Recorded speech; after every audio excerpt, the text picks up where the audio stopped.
and welcome everybody to the 12 o'clock show with Mayor Joe on a wonderful 442 days to go on the Wagner Road project, phase one for those of you at home.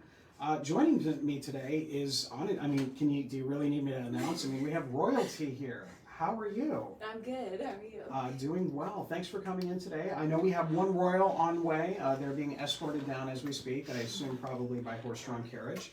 But we'll see how that's all like. But it is summertime, and it is time to start thinking about our festivals and our summer activities. And obviously, the biggest one we have is the Tomato Festival, which you are all royalty of. So let's talk a little bit about that.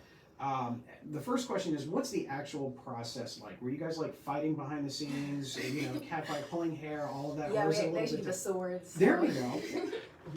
So what was it like? What's the process like? So first you of course fill out your application and send in a photo of yourself, and then the first event where you all get together with the candidates, it's at the senior center, and you get to hang out with all the little princes and princesses and eat food and do activities. And it's probably the best part of it all. And then when the Tomato Festival comes around, you do the volunteering in the kids section, which is also very, very fun. The bubble station is probably the best one. And then after 2 days of that, you get ready for the pageant and go on stage. That's always interesting. The same thing. Was that? Yes. Yeah. Now, your favorite experience, you mentioned a little bit about dealing with the kids. Was it just all the kids, little princesses and princes, or was there anything else specific that you just like, oh, I like this? I mean, obviously you're going to say winning, but, but let's go. Anything other than that? I think it has to be meeting so many different girls, and we all go to the same school, but we didn't know each other beforehand, and you come really close over the process, and even if you all don't win, you still, even the people, the candidates that I met back then, I'm still in contact with them, and they're really close friends. So what do you think you're going to miss the most? Because, I mean, ultimately your reign is just a little bit longer, so what do you think you're going to miss the most? Probably meeting queens. I think one of my favorite events was the Canal Winchester luncheon. I met so many different girls, and they were all so nice, and just getting to hang out with each other was a really cool experience. And we were all in our crowns and sash. I was going to ask if you were wearing crowns. Did anybody have a bigger crown than you? No. We took a group photo together at that, and you can spot me immediately because I have the biggest crown. Well, it's always something. Obviously I've known a number of the queens over the last few years, and the crown becomes kind of a thing, but it is a very distinctive and it's an iconic very thing now. iconic. So, are you going to wear it in the future when you're no longer queen? I think so. If I were to go to different pageants or I was just meaning you're sitting down watching TV on the couch and you've got the crown. Yeah, if I ever needed an ego boost or something, I just put it on. Okay, that's what I figured. So, obviously the pageant has, I don't want to say a reputation, but obviously there's a lot of sometimes misconceptions about pageants and things like that. For you, if we have somebody watching, or if there's somebody's family who are watching that are trying to talk their kids into participating, what would you tell them? What advice would you give them about all of this? Is it worth it? Was it, just anything that you think that would be relevant to somebody? What would you wish you had known?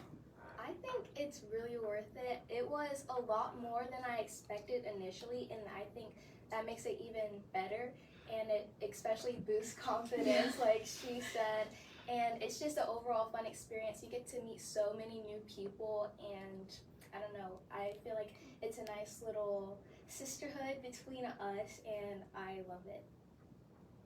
Yeah, I think there's a stereotype with pageants that it's all pageants, and you have to be of a certain demographic of people, but and I've been asked that before. It's they've been asked oh, is it only you have to have money for it or something? I was no, it's anybody who wants can sign up, and it's a very diverse group, the candidates. All right, well, first of all, I apologize. Go ahead and introduce yourselves a little bit and give your title, and then let us know what's next. Obviously, here we come. Yeah, we got the third end. So what's the next step for you? Beyond obviously, school's out. What you're planning on doing next. So kind of just go around the circle. Right. So my name's Alana. I left junior year just now. I'm gonna be a senior at Brownsburg High School, Summit Campus. Next step for me, I'm going through a bunch of college tours this summer, so looking towards the future for higher education, and also traveling. Very, very into traveling. My name's Justice. I'll also be an upcoming senior. That's really scary to say. This summer, I'm actually doing an internship at Nationwide Children's in the NICU unit, so I'm very excited about that. And then, I don't know, travel a lot too during the school year, after the school year's over, when we're graduated. I'm just really excited to see what the future has for us.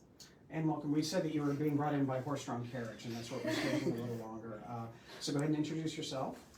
Hello, I'm Aditi. I'm going to be a junior this year. And I guess this summer I'm doing stuff for like the robotics team. I'm the outreach lead this year, so like planning those events, and getting my driver's license hopefully, so. I know your dad is probably thrilled with that, I can imagine. So I do appreciate you coming in, again, talking about the process and what it's like. Do we have any questions? Has anybody sent anything in? No. So far, so usually that's the fun thing, is everybody kind of like holds their breath, like, okay, what's the weirdest question it's going to be? I know that the first pageant that I had an opportunity to do, they go through the questions, you know, it's all Livingston related and Reynoldsburg related, and then of course I asked the one question from a cheesy movie that you may have seen, Miss Congeniality, what's the perfect date? And I was just waiting for somebody to actually throw the rest of the lines in. It was a little bit of ad-lib on my part, but it was absolutely funny, at least I thought it was. Well, thank you all for coming in, and we'll see you at the Tomato Festival one way or another this year, correct? Yes. And obviously, I know I've seen all of you at various other events that the city has, so we're looking forward to it. Thank you very much. You represent Reynoldsburg well wherever you go, and I'm very appreciative of that. So, Thank you. Thank you very Thank you for much. having us. All right, ladies and gentlemen, it's our royalty. We don't have a huge studio audience, but you guys you're more than free to go. So. They can't make a quick exit with the crowns, but. So in addition, this is gonna, we're gonna have a couple of jam-packed shows over the next few weeks. So joining us now for her first appearance, so all the hard questions were saved for her, is our Councilwoman from Ward 4, Erin Hill. Erin, thank you for coming. Hello, Mayor Joe. I apologize for having you follow some amazingly Queens. elegant queens. So I apologize about that. I'm wearing a crown in my head. There we go. I think that's what we need to do. That'll be the next council directive. Perfect. Well, I appreciate you coming here today. Got a couple of questions for you. First off, tell us about yourself and everybody who's watching, and then why you wanted to be on Reynoldsburg City Council. Sure. I have lived in Reynoldsburg for 9 years. It'll actually be 9 years in July. My anniversary's coming up. And when I first moved here, it was, attractive for budget reasons. But since I've lived here, I've seen so much growth and progress and more opportunities for community engagement, involvement from you especially, just even something as simple as on Facebook or this show. It's so great to see, and it's become a really attractive place to live just because of those things, not just because you're looking for, the cheapest house you can find. So that's all been really exciting to see, and made me want to be a part of the bigger picture. And so I was asked by a friend who knew there was an open seat on council this year. She thought I would be great for it, and I was like, what does council do? So I did a ton of research and asked a lot of questions, and luckily I had some great mentors who are on the current council. They were all incumbents, and decided that my demographic, the millennial demographic, was not represented. It could be a great opportunity for that voice to be on council. And also being an elder millennial and an eldest daughter in my family and a mom, that's like the problem solving trifecta. So my day job is problem solving, it's design work, but to me that's all problem solving. And hopefully that is the skill that I'm going to be lending to my community, is that problem solving and that millennial voice. Well, that's good, because I think it's one thing about representation is you need a little bit of everything, because as you'll hear today, depending on where you're at in your stage of life, where you're at in the community, things can or cannot impact you. And so to have a balance of all kind of views on council is always a good thing. Absolutely. So you represent Ward 4. Can you, and I'm not looking for the exact streets, but can you give, if you were looking at a map of the city, what would you say would be the general area of those people that you represent? Well, the streets are the easiest way for me to remember. Okay. So it is bisected by all the main roads. So we've got East Main, Bryce, and I think spatially, so I have to use my hands, but East Main, Bryce, down to 70, out to 256, up to Lancaster, back to Main. So it's like a almost square. Okay. So it's a relatively large area, and there's certainly, you know, talk about different areas. You've got shopping, you've got residential, you've got apartment, you got a little bit of everything in there. So that's pretty cool. So earlier this year, council had a work session. We all sat in. Everybody kind of talked about what their priorities were and things like that. So what were a couple of things that you felt would be priorities for what you would like to see happen within your ward and within the city?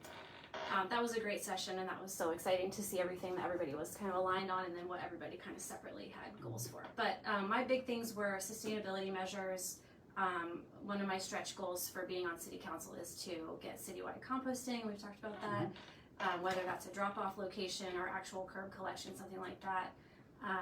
And then something that I think everybody at that meeting agreed on was more opportunities for community socialization. So not necessarily just festivals and things like that, but actual places people can go, you know, in the evening with or without their kids. That isn't just a bar or a restaurant, like activities, fun things to do to keep everybody here in the community so they don't have to go outside of Reynoldsburg to get that kind of entertainment. Yeah, no, definitely I think that is the overall number one thing that all of council is looking for. Yes.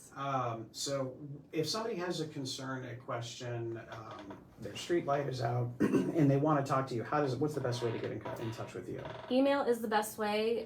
We can maybe write it on there, but it's council-ward4@reynoldsburg.gov, or you can just go to the reynoldsburg.gov page and go to the city council. You can, there's a link to my email there, and all those get forwarded directly to me, and I can respond that way. Now, have you gotten to the point where people start stopping you in the grocery store and asking you questions yet? Not yet. All right, we're going to go ahead and change Maybe that. after today. That is one of the If you see me, feel free to approach me. No, it's always a good thing. I think a lot of times people feel, I don't want to use the word intimidated, but they feel unsure of coming to a city council meeting to bring an issue up. It's a lot easier sometimes, certainly a lot easier to just go on social media in general, but sending an email or a phone call or something like that is sometimes a little bit easier. Takes the for most pressure people. off. Very much so. So what is your favorite part? I know it's only been a couple of months, but what is your favorite part of being a member of council?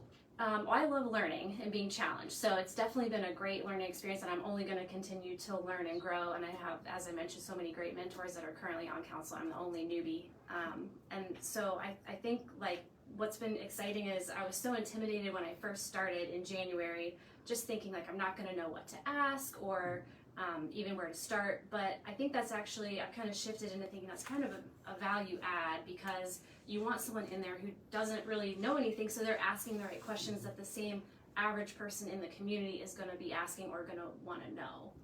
I think that's actually a really good point, because for people who are in the city, myself, directors and whatnot, we live and breathe this on a 24-hour basis.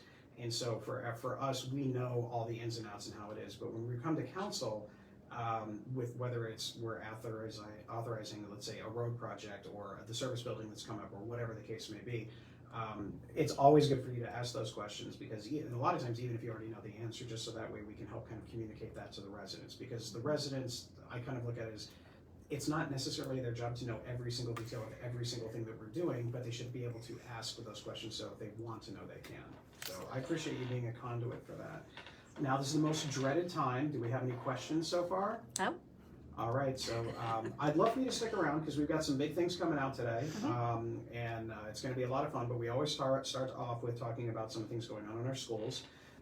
We always have our board member office hours on Fridays with board member Neil Whitman from 4 to 5. Yes, school is out, but the board office hours are going to be there. I might even be a guest on that show at some point in time in the future. So that'll be an interesting thing. But it's a half hour from 4 to 4:30. It's live on Facebook, and then from 4:30 to 5, it's kind of in person. But they've got some cool things going on this summer. Obviously, they've got the Raider basketball camps for boys basketball from June 16th through the 19th, grades 3 through 8. Girls basketball is June 24th through 27th, again, grades 3 through 8. And if basketball is not your thing, maybe you want to try out for the girls volleyball, and you want to go to the volleyball camp, and that's June 10th through 12th, and another one July 15th through 17th. All of that information is on the athletic Facebook page. You've seen it probably in some of the community pages, and obviously go ahead and reach out to the athletic department, but they've got a lot of cool things there. So some big news that has happened in Reynoldsburg this week, and there's actually a lot of things. The first one is actually, congratulations, Reynoldsburg is actually now going to be a union city. So a number of our employees decided that they wanted to go ahead and work with a union, which I love the idea of it. I was a union member for a majority of my adult life. So they voted on it, and they're going to go ahead and organize. And so we'll have all of that fun part of like the negotiations and contract stuff like that. So that's going to come down your way in a little bit. So congratulations. It's going to be the U.S. The Steelworkers Union, and they're going to be representing our maintenance, our streets, water, and parks department. So that's going to be pretty cool. So it's the first time. I know they tried a union a number of years ago. It didn't work out. But like I said, I think at this point in time, it's going to be pretty cool.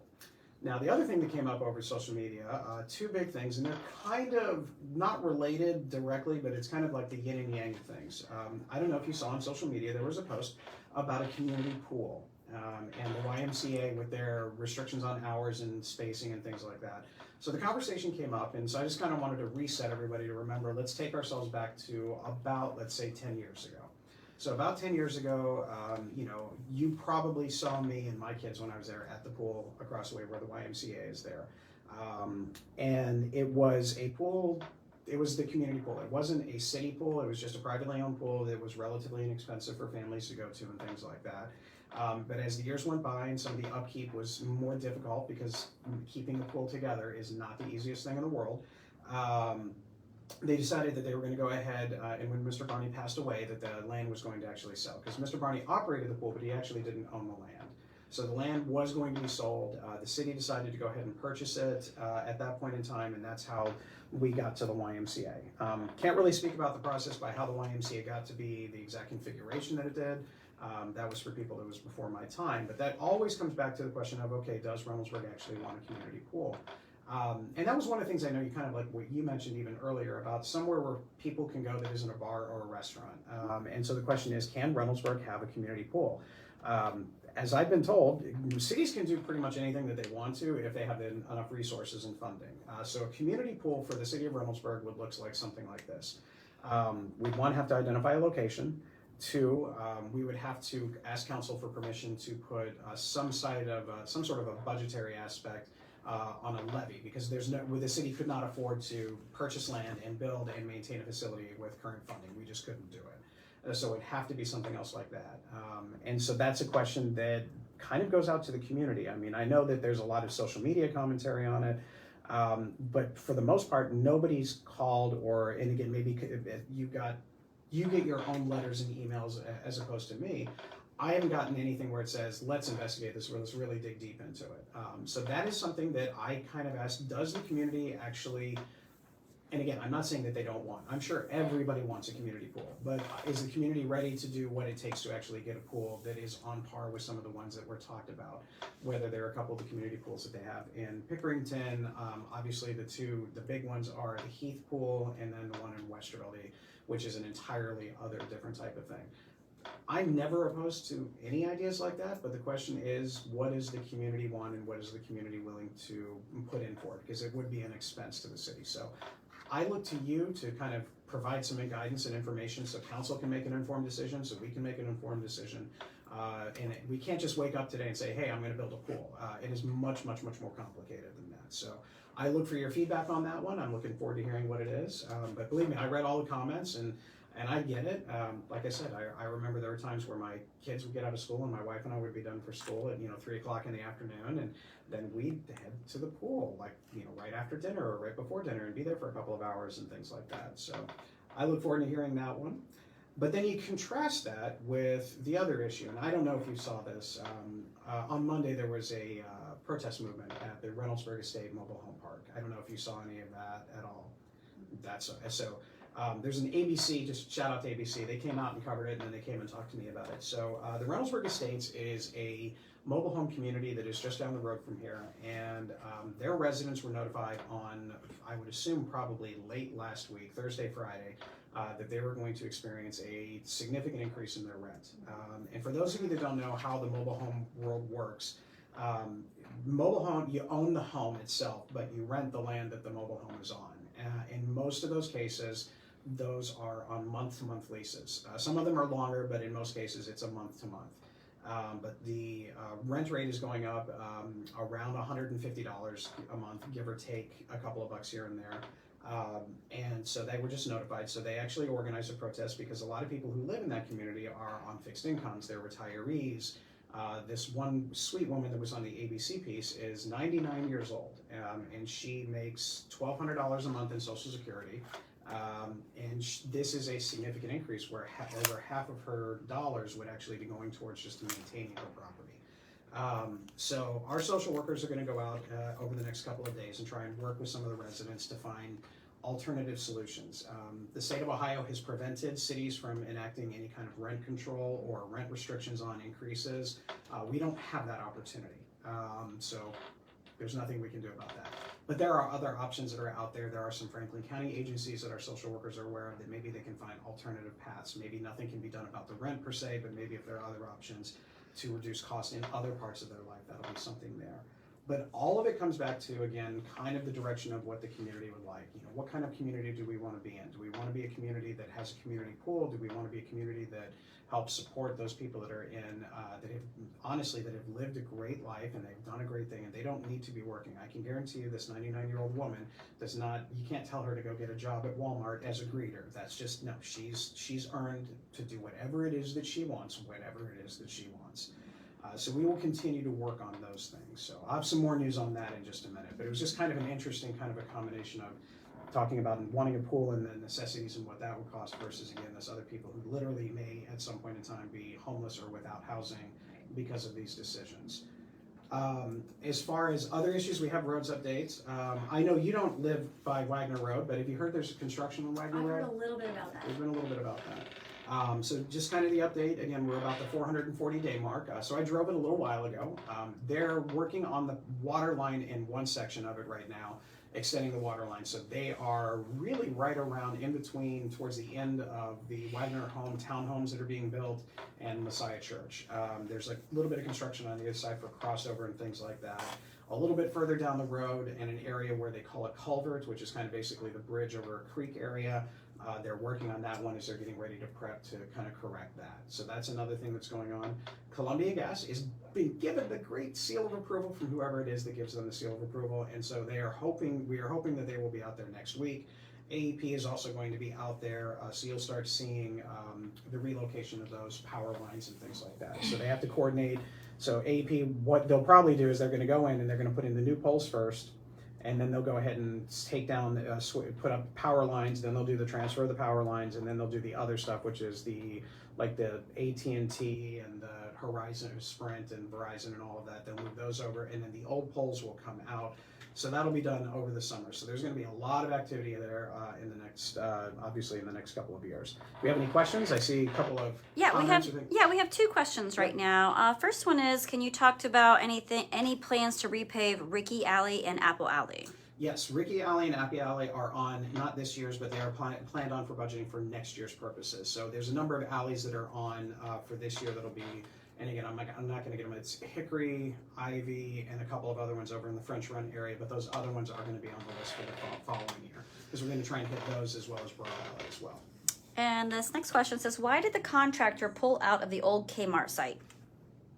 So I'm not sure what the contractor is. I can kind of give you a history of the old Kmart. Oh, the Kmart side. I thought you said Kroger. So the Alliance is going to do some redesigning. Obviously, some budget issues have come up as far as what their vision was originally, and they have to scale back a couple of things. So they're going back, not to the drawing board. They're going back to make sure they get authorization before they re-engage. So they'll probably come back to the city with a new site plan sometime in, I want to say maybe late July, August, or something like that. Project's still moving forward. They just invested, I want to say, anywhere between $15 and $20 million in infrastructure. So the question is just going to be, what are they building up on top of it? It's going to be very similar to what you've seen, but it's going to be a couple of tweaks. That's a good question, though. That's it for right now. All right. So other road updates, Taylor Road and Main Street, there's the sheets being built right there right now. So the big issue with that is they're getting ready to actually put in their dedicated right turn lane. So remember I mentioned this, the AEP lines about what's going on in Wagner. That's actually what they're doing right now. So the new poles are installed. They're transferring all the old wires to the new poles. And then at that point, those old poles will come out. And that's when they will actually move forward and put in that dedicated right turn lane. We will know at least 48 hours in advance of when that happens. So we will broadcast it everywhere. But don't worry, if you don't hear it from us when you're stuck in traffic, you'll probably know. We do know that there's an issue with the turn signal. We know that we haven't had like the super loads that you've seen, like I know the TV covers. We haven't had super loads necessarily come through Reynoldsburg, but we have had a couple of very large loads that have come in, and we believe one of them may have nicked our radar timer that might have actually dislodged it just enough that it's, I guess you could say normally it's kind of like this, and it kind of hits not only that first car in the turn lane, but it gets like the first couple, so that way it judges the timing. We think it may have been pushed a little bit like this, so it only gets that first car, so it only thinks that there's only 1 or 2 cars there all the time, and so that light is adjusted to only go for enough time for those 1 or 2 cars to go. So we're working on that one out there today. Coda Link Us, Bus Rapid Transit is there. It is official. They're going to be going to the ballot this November. It is a sales tax increase. Technically, it's a 0.5% sales tax increase, and then the other part is kind of a renewal of an existing one. So for all the great news on Link Us, please let us know. Follow our page, go out to Coda and check that out. We actually have a meeting with them later today to talk with their engineers and ours about what it might actually look like here in Reynoldsburg. So that's going to be an interesting thing. The other thing that I noticed a lot, and you probably have seen it, there have been a lot of car break-ins and throughout Reynoldsburg in all neighborhoods. My neighborhood, over on your side of town, everywhere in Reynoldsburg there is. And what we are seeing are 2 things. One, we are seeing, for the most part, nobody's like breaking windows. I know we've seen some things down in Columbus where they break windows and things like that. For the most part, what we're seeing with Ring cameras and things like that is there are groups of individuals that are walking and they're just trying to pull open the door. So if the door opens, they go in. And that's where it gets interesting. So I'm going to get off on a little bit of a rant here. The number one thing that these kids and these adults that are looking into cars are looking for are guns. And the number of people that are law-abiding people that keep their guns safely, in theory, they're not doing it. They are actually, the first thing you see is these kids are reaching under the seat and then that area in between the driver's side and the center console, and they are looking specifically for guns. And they are finding more than you probably wished you knew. They're finding a number of them out there. I don't know, I don't own a gun. I know that if I had owned a gun, I probably would not leave it in my car, and I certainly wouldn't leave it unlocked in my car. But that is the reason why they're going through. Anything else is the other visible stuff. If you leave, if there's cash, if there's a laptop, electronics, things like that, that's easy stuff. And it's going to continue to happen until everybody understands that they got to lock their car. But if you're a gun owner out there, and I get it, everybody, we've all forgotten something in our car at some point or another. A gun is not the thing you want to forget, because the moment that gun is stolen, now everybody wonders why are all the quote-unquote criminals getting their guns. This is a big reason why, is because people are not securing their weapons. That's my commentary on it. This got to stop. The number of that, 1 is too many. Literally more than that is just way too many. So if you have a gun and you legally own it, please make sure that you take all the steps needed that you need to make sure that that gun is locked away and protected so somebody just can't steal it. So that's my comments on that. I'm happy to talk with anybody more about that in the future. And then here we're going to transition into park fun stuff. A lot of cool things going on in parks. We've got our fairy garden program. I am not a fairy garden person. I think they're awesome. I know that they've got some cool things at Pine Quarry Park. But if you want to build a fairy park garden for 5 to 12-year-olds, it's going to be Sunday, June 16th at the Senior Center. So go ahead and check that out. If fairy gardens aren't your thing, then you can go to Lego Robot Camp from June 17th through the 21st at the Reynoldsburg Community Church. So that'll be there, so you can log onto the website for that information. They have like 3 different groups. They have like an early morning, an afternoon, an all day, and it's broken into groups of 5 to 9 and 9 to 13. And unfortunately, I am not allowed to participate because I'm too old, though I probably would. If all of those aren't working for you, I would check out First Friday Food Flicks and Fun, which is actually this Friday at Huber Park. It's going to start, festivities will kick off about 6 to 8:30 with the G-Gap Band, followed by the animated movie Migration. I did not get a chance to see that because apparently my kids are too old and it's not cool to go see movies with your kids, but Migration is a possibility. I've heard it was pretty good. We also have Safety Town registration, which is live. Are you familiar with Safety Town? Mm-hmm. All right, so Safety Town's a really cool thing that our Parks program does, helping kids kind of get identified with anything related to safety. You get to meet some police officers, firefighters, learn some things about how to take care of some stuff around the house, all that type of thing. So that's pretty cool. So there's still a few spots open for that. And the big one, of course, is fall soccer and baseball registration did go live. So if you're looking to do that, that's great. I think we got almost, I don't think we hit 500. I think we were about 480 something this past spring. So we're getting close to getting 500 participants, which is huge. Other cool things going on, we've got the Bryce Park site. The site work is continuing. They're working on the culvert areas, again, that kind of area where the water goes over. They want to make sure that they have it reinforced before they put the path in and all that stuff. And you mentioned earlier, one of the things we talked about is composting and whether or not we do kind of a drop-off site or if we do, ultimately, if we do kind of a curbside pickup. So we're wanting your information. There's a survey out there, so if you're interested, if you think that you would participate in like a food composting drop-off site, it would most likely be located here at City Hall, JFK Park area. We're trying to figure out exactly where to make it convenient for everybody. But if you're interested in that, you need to let us know. We would like to have maybe 100 to 150 participants that would consider doing that on a regular basis. Because ultimately, if we want to move to curbside all the way around, we need to make sure that we have enough people that participate. So if you're interested in it, check it out on Facebook, where I'm sure there's the survey that's out there. I'm interested in it because this kind of gets into the fun thing. So we have a recycling bin. My recycling bin is almost full every single week. My trash bin is not very full, especially for how big they are. And then on top of that, if we were to get rid of all the food waste that might be in the trash, it might even reduce it lower. The ultimate goal would be, and this is when you talk to people who are really big into composting and trash, this is kind of like their dream, like having compost every week, having recycling every week, but you would only need trash every other week. So that way we can reduce the trash overall. Is that, isn't that kind of like the whole purpose of all of this? Absolutely. So we're working hard for that one, so I hope that that's going to be there. Any questions before I get into the fun stuff of development? Someone had mentioned they heard the recycling project was extended. I believe that's the single-use plastics. Oh, that yes. We're still collecting. Yes, yeah, we are still collecting. We actually just got enough for our second bench, and this is funny, and I'm not making fun of the company that does this. I'm really not. It's just funny. So originally when we first started the program, started by two of our interns here in Reynoldsburg, you had to get 600 pounds of single-use plastics, and then if you got 600 pounds in 6 months, you could get a bench. So we got that pretty quick. We got that, I think, in 3 months. Then we kept collecting, and then because maybe we and a lot of other communities got really good at it, they upped that up to, okay, well, now we're going to do one bench per year, but you have to get 1,000 pounds. Well, it's June, and we just passed 1,000 pounds, and I don't think we actually were allowed to start counting until February. So we hit that 1,000 pounds considerably. They were a little impressed with how good of a job that we were doing, and so they wanted us to make sure that we took pictures of when we take them to Kroger to get them weighed and all of the plastic, just to make sure that they could have evidence to share with others, I'm sure, about what a great job we were doing. And so we've been doing that, and we're going to continue to do it. Even if we've already got our 1,000 pounds for the year and all that, we're going to still collect it, and we're still going to take it in. But we're going to have our second bench, and then hopefully we'll get those benches installed sometime this summer over at McPherson Park. So that's a pretty cool thing. So please bring them in. You can drop it off during normal business hours here at City Hall. You can drop them off whenever you want to at the Reynoldsburg Police Department, and the other one is at the Senior Center, I believe. So.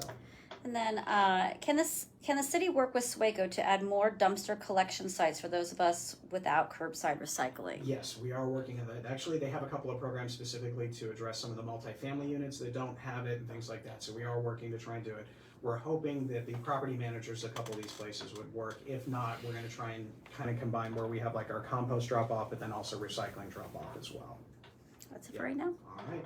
So, big news and then even bigger news. First big news is the establishment at the corner of Main and Lancaster, the former Happy Dragon. Now we're calling it Paragon, but something tells me it will always be called the Happy Dragon. They're getting ready to open. They're targeting opening around the 4th of July. So this means Brewster's Ice Cream. This means there's a dentist shop. There will be coffee and a couple of other things in there as well. So they're aiming right now for around the 4th of July. So look for that. I'm pretty sure that if Brewster's is watching right now, I know they've got their fingers crossed for us opening up before the 4th of July. So I think that's where it is. But if you take a look at it, they're really working and moving fast on this one. So we're just a couple of weeks away, which is huge. It's going to be a place where people can go. And it's not, yeah, there's ice cream, but there's things there that people can do as well, kind of bring people into our Old Town area. The other big news that I have is something that we've been working on for a while. Kind of going in line with what we were talking about earlier with Reynoldsburg Estates. I am going to be proud to present to council on Monday night a purchase and seal deal with Columbus Metropolitan Housing for the PNC site across the street. This will provide 100 units approximately of actual affordable housing in the city of Reynoldsburg. It's going to be 4 stories. The first floor is going to have about 8 to 10,000 square feet of retail office in the first one. We don't know exactly what's going to go there yet, but we have an idea. The rest of it is actually going to be actual affordable housing. So for all the people that might potentially be at a loss for their homes in the Reynoldsburg estates, this is actually something that will be beneficial to them at some point in time, or the many others out there that are like that. It is going to be based on your income. It is straight voucher based. This will only be the second community in all of Reynoldsburg that actually is a voucher based facility. They're going to take people from 30 to 80% of the annual median income, which means that you will have people that make as little as $20,000 eligible to be there, and as much as $86,000 eligible to be there. They're estimating that the average income for that location is going to be around $40,000, which is just a shade under what the first-year teacher in Reynoldsburg City Schools makes. So that is going to be a huge addition to the city because it is a desperate need, more so now than ever before. But people will have the opportunity to live there. These are going to be our teachers, it's going to be nurses, it's going to be service professionals, it's going to be people that need a place to live. And it's going to be clean, safe, and affordable all the way, and it's going to look fabulous. So on Monday night, you're going to see that, and you'll hear a much more detailed explanation from Columbus Metropolitan Housing. But this is a deal that we've been working on for a long time because of the needs of the Central Ohio region, and also the needs of our community to deal with affordable housing and legitimate affordable housing.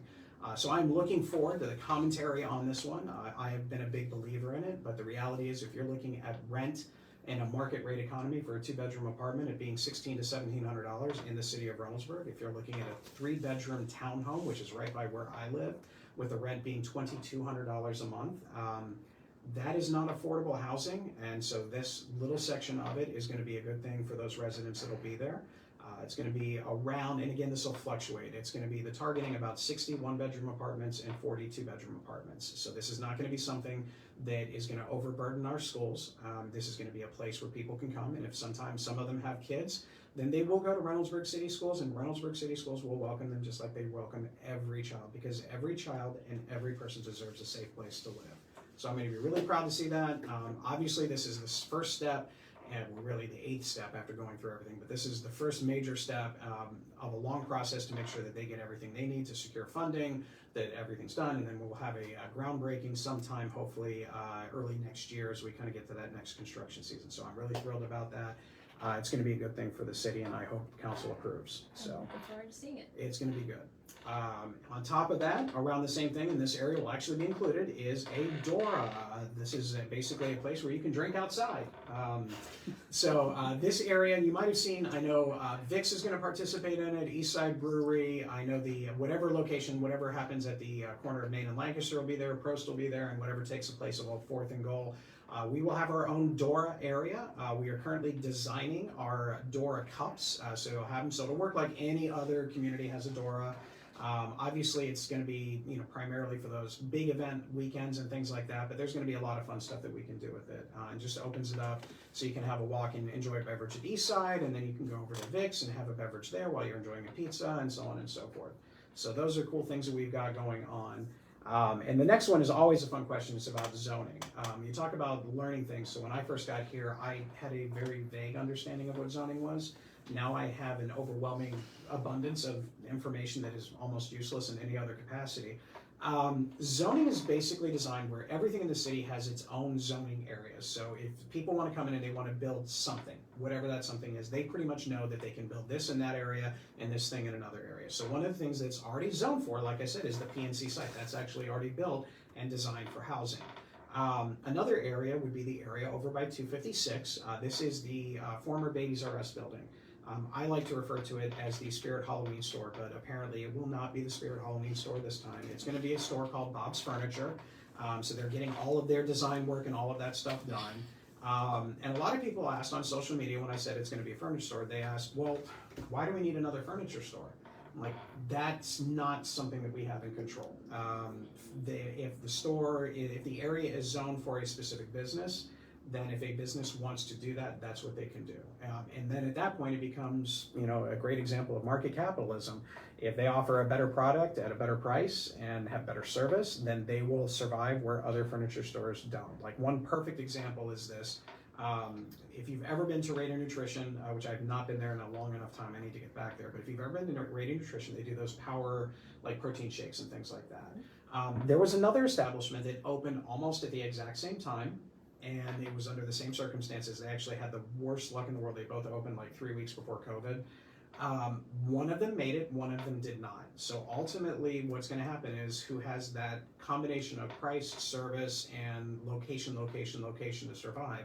So when you look at this furniture store, if it hits all of those things, it's going to survive. If it doesn't, what's going to happen to it? It's not going to. That is how the system works. Would other people like other things there? I know one person said, can we get a Costco there?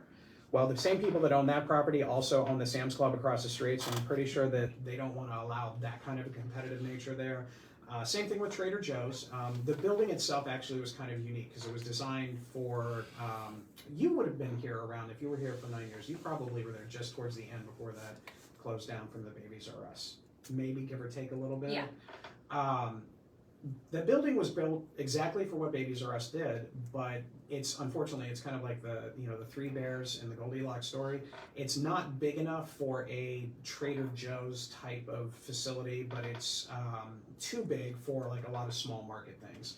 So the property owner figured out that the best way that they could maximize their profit on that was this particular thing, because right now it's too expensive to tear down and rebuild. So that's where that is. So we'll see what happens. I hope that they're successful. I know another new business that's going to be starting soon is actually on our Broad Street section. It's called Rally House. Rally House is for all of the sports fanatics out there. We have a few here at City Hall. Some fanatics is a term I'm using lightly. But it's going to have all sorts of like football, baseball, basketball, local, all that stuff is going to be there, and it's going to be located in that shopping area by the Lowe's and in between that and Lincoln Lizard. So we've got a lot of cool things coming up, and next week I'll even have more big news for you, specifically news about that field across from the cemetery, but I can't tell you yet, so you're just going to have to wait. Any questions, comments, anything like that? Nope. All right. So again, if you want to know more, the agenda for council will be out on Friday, and then that conversation will be had on Monday. So I'm really looking forward to that. Something we've been working on. So some other cool things that are going on. We've got a former Raider and professional football player, Rosie Nix, is going to be offering his football camp on June 29th from 10 to 2 at the Livingston campus for ages 6 to 16 years old. So that's going to be pretty cool. If football isn't your thing and you want to kind of shift down a little bit, you have the Reynoldsburg-Turo Historical Society Open House. Equally as exciting and thrilling, but just not as physical. And that'll be Saturday the 15th again from 10 to 2. And then I got a couple of questions for you, and maybe I'm not trying to put you on the spot, but I got to ask. We're going to move our Reynoldsburg Pizza Challenge into kind of more like a regional thing. So we're going to look at what is Reynoldsburg's favorite pizza based on a number of local pizza places. Everybody has their favorite pizza. I am ridiculously boring. I enjoy my pepperoni pizza. I just do. I'm boring. What's your favorite type of pizza? Not restaurant, but just what do you like on your pizza? I will get a pineapple pizza with jalapenos. There you go. That's my go-to. So that's it. This is not a debate for pineapple good, pineapple bad. That's not it. That's not my gonna be choice. That. Yes, absolutely.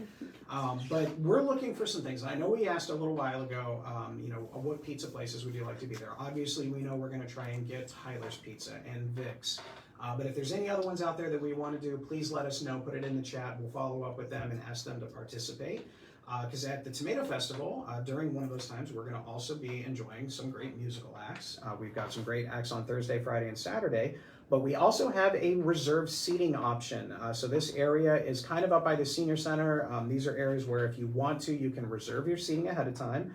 All of that stuff is going to be put out there in Wednesday, July 10th, after the 12 o'clock show. So I'll talk about it here, and then once the show is over, I'm going to probably say, unless it's Debbie Dunlap on the show, it'll probably be over by 12:30. We'll cut it off, and then at that point, everybody can open it up and get the information for some of that reserved seating in there. So that's just something that you can do that's out there for it. Any questions, comments, anything like that? You want to let people know about the first farmers market, or Market Off Main, and the concert on the lawn? Absolutely, the two good ones. Well, why don't you tell us a little bit about the Market Off Main, Jennifer?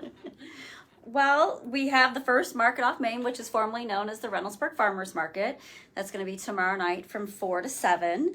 We're really excited. We have a ton of new vendors that are going to be there. Really excited. Some local businesses are adding new things. Tyler Pizza has a new mobile oven, so they'll be making pizzas on site. Darshan Bubble Tea will be joining us this year, so we're really excited to have them participate in the market. We've all been trying to decide what we're going to eat because we have a fabulous food truck coming to make smash burgers. So it's going to be a really neat market, and we also have our tomato plant giveaway, which is always we give away 100 tomato plants at the first market, so everybody lines up to get those, and we hope that you enter those in the tomato contest or the tomato festival. And then on Sunday at the Livingston House, we have our first concert on the lawn, which is the John Schwab Band, and the food truck is Smash Buddies? Roadsters. So good food truck, and so we're excited to get those events started this year. And if you haven't ever been to the Livingston Music at Livingston House, it's nice. You have a lot of bands that have come in here. They usually have a pretty good following, and if you like to people watch a little bit, some of the crowd gets a little enthusiastic and things like that. But it's really good music. It's free, and when the weather's nice, sitting out there, kind of because there's a lot of trees, it's nice and shady. All of that other stuff, that'll be cool. We do know that in the future there's going to be some.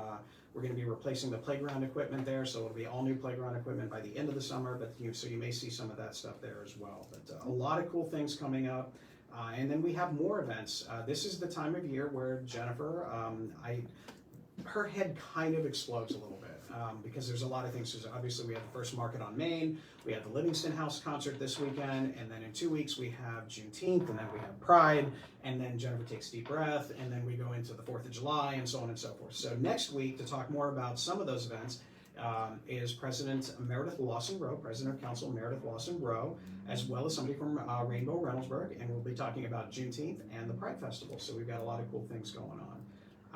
Councilwoman, I really appreciate you coming in. It wasn't that horrible of an experience, I hope. It wasn't even bad at all. There we go. A lot of people are very nervous about it in the beginning, and then afterwards it kind of just eases out. But we appreciate you coming here. Hopefully we will see you again, kind of bring you in, and maybe by the time that you're here, we'll actually have that composting stuff to go, and then we'll be all set with that.